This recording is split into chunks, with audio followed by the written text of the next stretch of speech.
చేయాలి కదా నువ్వు హైలైట్ ఎందుకు చేయలే? నేను మళ్ళీ కూడా చెప్తున్నా, ఆ యొక్క వ్యక్తి బలవన్మరణం వెనకాల డీకే అరుణ హస్తం ఉందనేది నాకు ఇంకా నమ్మకం గట్టిగా కుదురుతూ ఉంది, నాకు అనుమానం ఇంకా గట్టిగా వస్తూ ఉంది.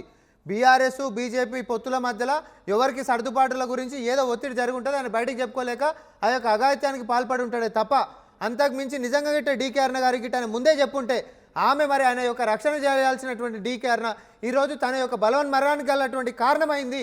ఫస్ట్ నువ్వు రాజీనామా చేయాలి, నువ్వు బాధ్యత తీసుకొని. చేతగానప్పుడు గతంలో కూడా చేసిర్రు, ఇప్పుడు కూడా చేసిర్రు అని చెప్పి మాట్లాడుతున్నారు. ఇంకా అంటే ఒక కార్యకర్తకి నీ దగ్గరికి ఒక ఫిర్యాదు వచ్చిందనుకో, నువ్వు చర్యలు తీసుకోవాలి. నీ కార్యకర్తలు నీ నేతలు నీ దగ్గరకు ఒక ఫిర్యాదు వస్తే నువ్వు కనీసం చర్యలు తీసుకునే లేనటువంటి రవికుమార్ గారు ప్లీజ్. రామ్మోహన్ గారు డీకే అరుణ గారు 3 రోజుల క్రితమే పోలీసులకి జిల్లా ఎస్పీకి ఇన్ఫార్మ్ చేసింది. మరి మా కార్యకర్తలు బెదిరిస్తున్నారంట మంత్రి గారు అని చెప్పి. మరి మీ పోలీస్ వ్యవస్థ ఏం చేస్తుంది? కళ్ళు కట్టుకుందా? ఈ రాష్ట్రంలో శాంతి భద్రతలు కాపాడాల్సిన బాధ్యత మీకు లేదా? ఈరోజు డీకే అరుణ గారి మీద మీరు నిందేస్తా ఉన్నారు కదా, మరి 3 రోజుల కింద డీకే అరుణ గారు చెప్పినా అని చెప్తా ఏది తీసి చూపెట్టు. 3 రోజుల ముంగట ఫిర్యాదు పలానా వాళ్ళని బెదిరించిన డీకే అరుణ గారు ఇచ్చినటువంటి ఫిర్యాదు ఏందో లైవ్ లో తీసి చూపెట్టు. వెయిట్ చేద్దాం ఇంకొక అర్ధగంట సేపు. పచ్చిగా దొరికిపోతారు రెడ్ హ్యాండ్ అడిగి ఇల్లు, పచ్చిగా రెడ్ హ్యాండెడ్ గా దొరికిపోతారు ఇల్లు. అర్ధగంట వెయిట్ చేద్దాం లైవ్ టీవీలో, అర్ధగంట వెయిట్ చేద్దాం. నువ్వు ఆ ఫిర్యాదు ఏందో 3 రోజుల ముంగట చేసింది లైవ్ టీవీలో చూపెట్టు, లైవ్ టీవీలో చూపెట్టు. ప్రభుత్వం మీదే కదా, ఎస్పీ గారికి ఫిర్యాదు చేశారా డీకే అరుణ అని చెప్తున్నారు. ఫిర్యాదు లెటర్ అర్ధగంట వెయిట్ చేద్దాము, తీసి చూపెట్టు రాజప్ప గారి గురించి. ఈరోజు గిరిజన ప్రాణాలంటే మీకు గిట్టదా అంటున్నా. రవికుమార్ గారు 3 రోజుల క్రితమే ఫిర్యాదు అయిందంటే 3 రోజుల క్రితం నుంచే మీకు ఈ విషయం తెలుసు, ఒత్తిడి గురవుతున్నారు. ఒత్తిడి అనే విషయం 3 రోజుల క్రితమే తెలుసు మీకు. పార్టీ పరంగా ఏ నిర్ణయం తీసుకున్నారు ఒత్తిడిలోనైనప్పుడు? అక్కడ మంత్రికి కొమ్ము కాస్తా ఉన్నారు అక్కడ ఉన్నటువంటి పోలీసులు. నేను చెప్తా ఉన్నాం కదా సార్, అక్కడ ఉన్నటువంటి పోలీసుల మీద చర్యలు తీసుకోవాలి, ఎంక్వైరీ చేయాలి, వాళ్ళందరినీ కూడా సస్పెండ్ చేయాలని డిమాండ్ చేస్తా ఉన్నాం మేము. కాదు రవికుమార్ గారు, 3 రోజుల క్రితమే మీరు ఎస్పీకి ఫిర్యాదు చేశారంటే అక్కడ పట్టించుకోకపోతే మీ రాష్ట్ర నాయకత్వం ఉంది, రామచంద్రరావు గారు ఉన్నారు, హైదరాబాద్ మీకు బీజేపీ కార్యాలయం కూతవేటు దూరంలో డీజీపీ కార్యాలయం, అక్కడ కంప్లైంట్ ఇవ్వాల్సింది, లేకుంటే ఒక ఇష్యూ చేయాల్సింది. కానీ ఎక్కడ లోకల్ గా ఉన్నటువంటి మా ఎంపీ గారు జిల్లా ఎస్పీ గారికి చెప్పారు ఆల్రెడీ. మా పార్టీ కార్యకర్తని కాంగ్రెస్ లో తీసుకుపోయారు, వాళ్ళు తీసుకుపోయిన తర్వాత తిరిగి మళ్ళీ మా పార్టీకి వచ్చారు. పోటీ చేయొద్దని చెప్పి డే 1 నుంచి బెదిరిస్తా ఉన్నారు, ప్రచారంలో పాల్గొనొద్దని బెదిరిస్తా ఉన్నారు. బెదిరిస్తుంది కూడా వీళ్ళే. మరి ఈ రోజు అతను చావుకు కారణమైంది కూడా వీళ్ళే. మరి ఈ రోజు దాన్ని కప్పిపుచ్చుకోవడం కోసం, అందులో తప్పించుకోవడం కోసం అని చెప్పి మీరు ఎంక్వైరీ చేసి రాష్ట్ర వ్యాప్తంగా ఎన్నికలని ప్రభావం చేయనికే బీజేపీ చేస్తున్నటువంటి అత్యధికమైన రాజకీయం. సొంత పార్టీ నేత బలవన్మరణానికి పాల్పడితే రాజకీయం చేస్తారు తప్ప రక్షణ గోడ లెక్క నిలబడలేదు. ఫిర్యాదు చేశారంటున్నారు కదా, నేను ఒకటే చెప్తున్నా, రక్షణ గోడ లెక్క నిలబడాల్సినటువంటి పార్టీ చచ్చిపోయినాక రాజకీయానికి పూనుకుంటుందే తప్ప ఈరోజు ఆయనకు రక్షణ కల్పించాల్సినటువంటిది ఏడ ఫిర్యాదు చేసిండ్రు, ఏం ధర్నా చేసిండ్రు, ఎక్కడ హైలైట్ చేసిండ్రు చూపెట్టు. మనం అంటే ఏంది అని ఏమైనా చేసుకోనని వెయిట్ చేసారు, తద్వారా రాష్ట్రం మొత్తం మనం రాజకీయంలో. రవికుమార్ గారు 3 రోజుల క్రితమే కంప్లైంట్ వచ్చిందనంటే, రవికుమార్ గారు 3 రోజుల క్రితమే ఎస్పీకి ఫిర్యాదు పోయిందనంటే 3 రోజుల క్రితం నుంచే మీకు ఈ విషయం తెలుసు. సో పార్టీ పరంగా ఎస్పీకి ఫిర్యాదు చేయడంతో పాటుగా ఇంకా మీరు చేసిన కంప్లైంట్స్ ఏంటి? ఒకటండి, శాంతి భద్రతలు కాపాడాల్సింది ఎవరు? శాంతి భద్రతలు రక్షించాల్సింది ఎవరు? ఈ రాష్ట్రంలో హోమ్ మినిస్టర్ లేడు కదా, మరి ముఖ్యమంత్రి హోమ్ మినిస్టర్ కదా, ముఖ్యమంత్రికి తెలియదా ఇంటెలిజెన్స్ వ్యవస్థ ఏం చేస్తుంది? ఏ మున్సిపాలిటీలో, ఏ కార్పొరేషన్లో, ఏ గ్రామంలో ఏం జరుగుతుందో తెలీదా వీళ్ళకి? వీళ్ళకి బాధ్యత లేదా? వీళ్ళకి బాధ్యత లేదా సార్? బట్ సాంబరామరెడ్డి గారు, సో వాళ్ళ క్వశ్చన్ కూడా పాయింట్ ఉంది. ఇంటెలిజెన్స్ అనేది ఉంటుంది ఒకటి, నిజంగానే ఎలక్షన్ కమిషన్ పనిచేస్తూ ఉంటుంది, ఎక్కడేం జరుగుతుంది గమనిస్తూ ఉంటుంది.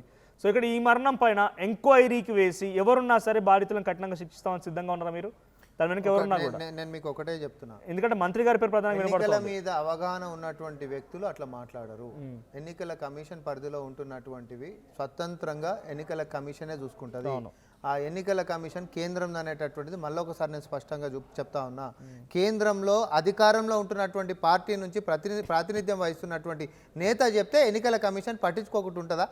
ఎవడన్నా చదువుకున్నోడు నమ్మేటటువంటిది ఉందో, చదువుకోని వాళ్ళు కూడా నమ్మరు. నువ్వు బీజేపీ కేంద్ర ప్రభుత్వంలో ఉండి ఆ దాని కింద పనిచేసేటటువంటి ఎన్నికల కమిషన్ కంటే నువ్వు ఫిర్యాదు చేస్తే నీ అధికారంలో ఉండేటటువంటి నీ పార్టీ నేను పట్టించుకోలేదని కాక్ అండ్ బుల్ స్టోరీస్ చెప్తే మనం నమ్ముతామా? మనోజ్ గారు, మీరు కూడా ఎట్లా నేను ఒకటే అంటే మాట SP కి అంటా. ఫిర్యాదు నేను ఒకటే పోయిందని అంటున్నారు నేను ఒకటే కదా. చెప్తున్నా ఎన్నికల కమిషన్ కింద ఎస్పీ పనిచేస్తాడు. ఎన్నికల కమిషన్ నుంచి డైరెక్షన్ ఇప్పించుకోవచ్చు. ఎన్నికల కమిషన్ నీ కింద ఉంది. అరే మనం లీగల్ గా మాట్లాడదాం, లాజికల్ గా మాట్లాడదాం. మనం నీ కింద ఎన్నికల కమిషన్ కింద ఉంటున్నావు, నువ్వు అంటే నువ్వు పట్టించుకోలేదని చెప్తావా? ఒక వైఫల్యం నీ కార్యకర్త నీ కాడగిట్ట నాకు సమస్య ఉంది అని అంటే ఒక్క నిమిషం రవికుమార్ గారు మీరు మాట్లాడుతున్నారు కానీ ఒక్క నిమిషం నీ క్లమ్సీ అవుతుంది. ఎన్నికలు ఎవరు నిర్వహిస్తా ఉన్నారు? ఎవరు చేస్తారు? స్థానిక సంస్థలు ఎవరు చేస్తారు? నిర్వహిస్తా ఉన్నారు ఇక్కడ? ఎవరు చేస్తారు? శాంతి భద్రతలు ఎవరు కాపాడాలి ఇక్కడ? ఎవరు కాపాడే? ఇది ఎన్నికల రాష్ట్రానికి కమిషన్ కిందనే హోంమంత్రి ఉంటది. కేటాయించాలి. మీరు ఎన్నికల ఇప్పుడు కమిషన్ హోంమంత్రి కిందనే ఎవరు ఉంటది. రామ్మోహన్ గారు మీరు ఒకటి తెలుసుకోవాలి చెప్పండి. మీరు. రాష్ట్రానికి శ్రీధర్ హోమ్ గారు. మినిస్టర్ ఎవరు అంటున్నా? రాష్ట్రానికి హోమ్ మినిస్టర్ ఎవరని అడుగుతున్నాను నేను ఎన్నికల మిమ్మల్ని. కమిషన్ కిందనే ఉంటది.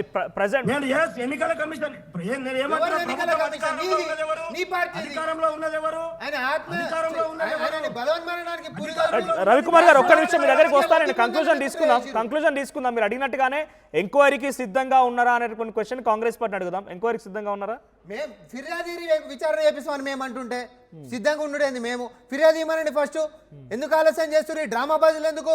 మీకు నిజంగా మహాదేవప్ప యొక్క బలన్మరణం మీద చిత్తశుద్ధి ఉంటే మీరు ఫిర్యాదు చేయాలి. ఆ కుటుంబం పక్షాన నిజాయితీగా నిలబడుర్రి. దయచేసి రాజకీయం చేయకండి. సాగు మీద కూడా రాజకీయం చేసి రాజకీయంగా లబ్ధి పొందుదామనేటటువంటి ఒక కుచిత బుద్ధితో బీజేపీ పోతుందే తప్ప నిజంగా ఆ కుటుంబానికి ఆయన యొక్క బలవన్మరణానికి గలటువంటి కారణం ఏంటిది, దానికి లోతైనటువంటి విచారణ జరగాలి. ఆ కుటుంబానికి బాధ్యత మీరు నిలబడతామని ఒక్కరు మాట్లాడలే ఇప్పటిదాకా. రాజకీయం ఏం మాట్లాడుతున్నారు? ఇంతసేపు అయినా మాట్లాడిండు. మా పార్టీ నిలబడుతుందని ఒక మాట వస్తలే వాళ్ళకి. డీజీపీ కార్యాలయానికి ఫిర్యాదు చేయడానికి వస్తేనే అరెస్ట్ చేశారు అంటున్నారు వాళ్ళు. దాన్ని ఫిర్యాదు చేయడానికి ఎవరు రావాలి? రాష్ట్ర అధ్యక్షుడు వస్తాడా? డీజీపీ కార్యాలయం ముట్టడనేటటువంటి కార్యక్రమము ప్రెస్లో రిలీజ్ చేసి మరీ వచ్చిర్రు. ముట్టడికి ఫిర్యాదు చేయడానికి వచ్చిన దానికి తేడా లేదా? డ్రామాబాజీకి మాత్రమే తెరలేపినటువంటి బీజేపీ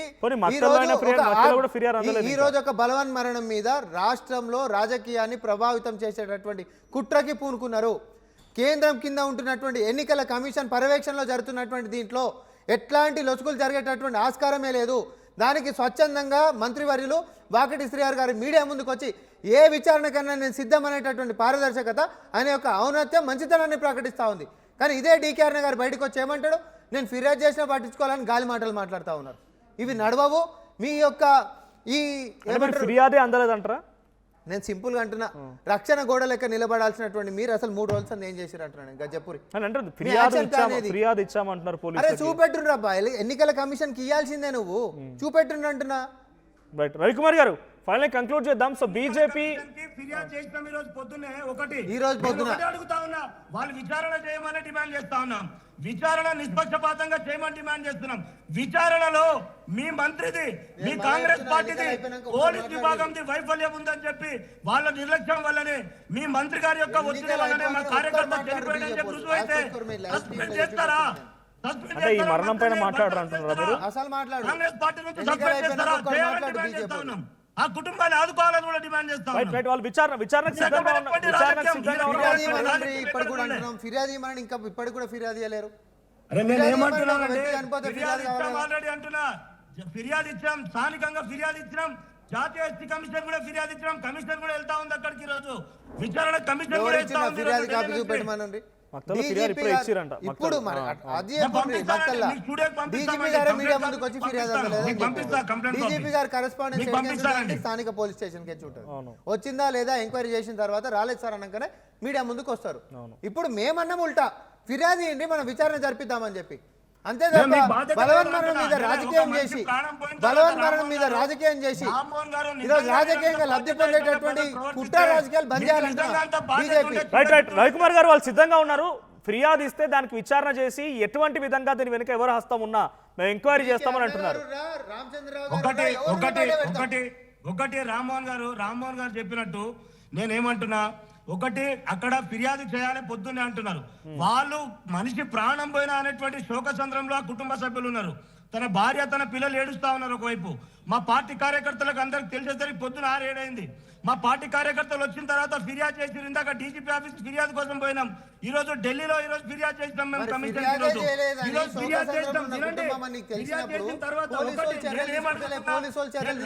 రామ్మోహన్ గారు మీరు వినాలి. ఎట్లా అంటారు వాళ్ళ దాన్ని నేను అడుగుతా ఉన్నా.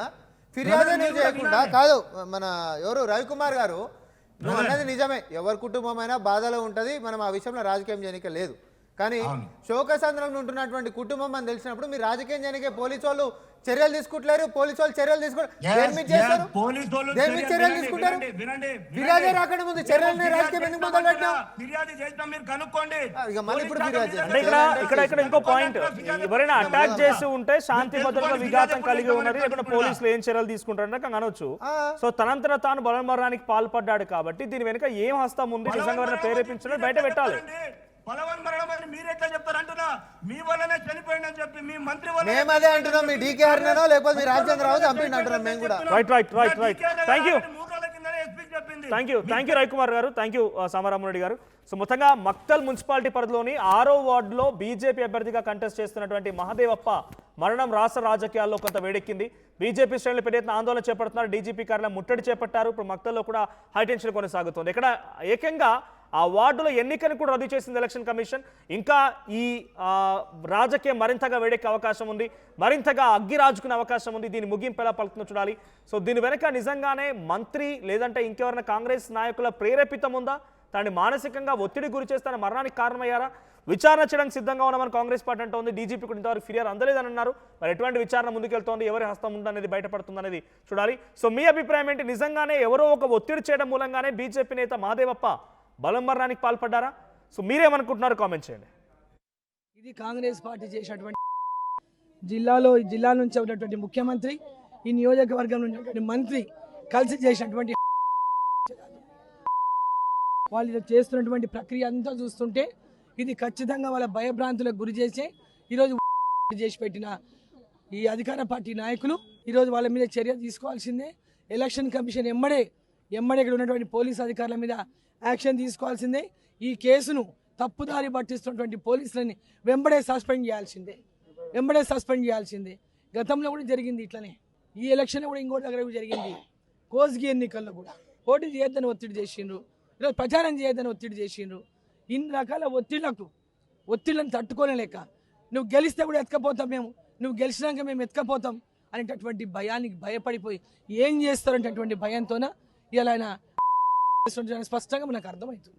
ఎరుకల వాళ్ళమ్మ, ఎస్టీలు, ఎరుకల కులానికి చెందినటువంటి క్యాండిడేటు, బలహీన వర్గాల క్యాండిడేటు, వాళ్ళు ఏముంటుంది రెక్కాడితే కానీ డొక్కాడనటువంటి కుటుంబం, వాళ్ళు భారతీయ జనతా పార్టీకి వెళ్ళి పోటీ చేయాలని ఇంతకుముందు కాంగ్రెస్లో ఉన్నాడని చెప్తున్నారు. వాళ్ళు భారతీయ జనతా పార్టీకి వచ్చి తట్టుకోలేకనే ఈ పని కూడా చేసి ఉండొచ్చు. నేను రోజు చాలా కేసులలో మాట్లాడతా ఇక్కడ ఉన్నటువంటి పోలీసు వాళ్ళతో కంప్లీట్ చెప్తా ఉంటారు మాకు అధికారం. ఇక్కడ కంప్లీట్ కొమ్ము కాస్తున్నారు, మమ్మల్ని భయభ్రాంతులకు గురి చేస్తున్నారు, మమ్మల్ని ఇబ్బందులు పెడుతున్నారు. ఇక్కడ ఎస్ఐలు సిఐలు కంప్లీట్గా మమ్మల్ని పూర్తిగా భయభ్రాంతులకు గురి చేస్తున్నాయి. రోజు నేను విడ్డా ఫోన్లో రోజు కాల్సే వస్తాయి.